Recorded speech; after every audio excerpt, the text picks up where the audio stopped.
আসসালামু আলাইকুম। সুপ্রিয় দর্শক, আপনাদের সবাইকে স্বাগতম দুজন হামজা চ্যানেলে। আজকে একটি ঘটনা শুনব, একজন যুবকের ঘটনা।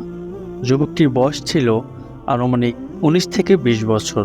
ওই যুবকের এক আত্মীয় মারা গেল। জানাজা মসজিদে অনুষ্ঠিত হচ্ছিল।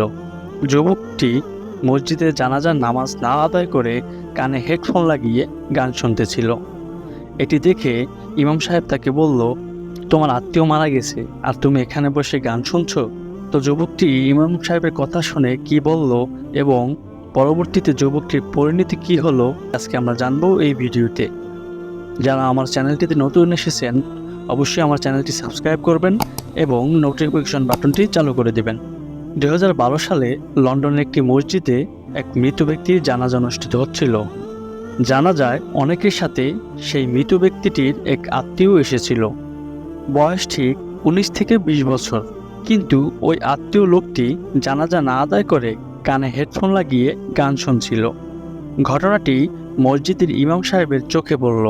সে ওই যুবককে এটা করতে নিষেধ করল এবং বলল, আল্লাহকে ভয় করো এবং যে মারা গেছে তার জন্য দোয়া করো।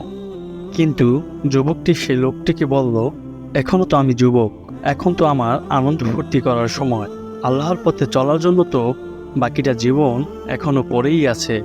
এমন অবস্থায় ইমাম সাহেব ছেলেটিকে আর কিছু না বলে চলে গেলেন। এর বেশ কয়েকদিন পর সেই মসজিদে জানাজা নামাজের জন্য মৃত লাশ এলো।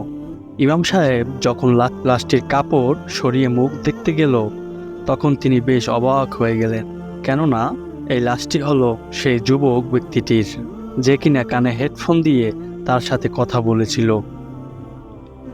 মানুষের মৃত্যু এমন এক বিষয় যা কাউকে আগে থেকে বলে আসে না। ঘড়ির কাঁটা হয়তো ইচ্ছে করলে এদিক ওদিক করা যাবে, কিন্তু আল্লাহর নির্ধারিত মৃত্যুর ফরমান এক সেকেন্ডও এদিক ওদিক করা যাবে না।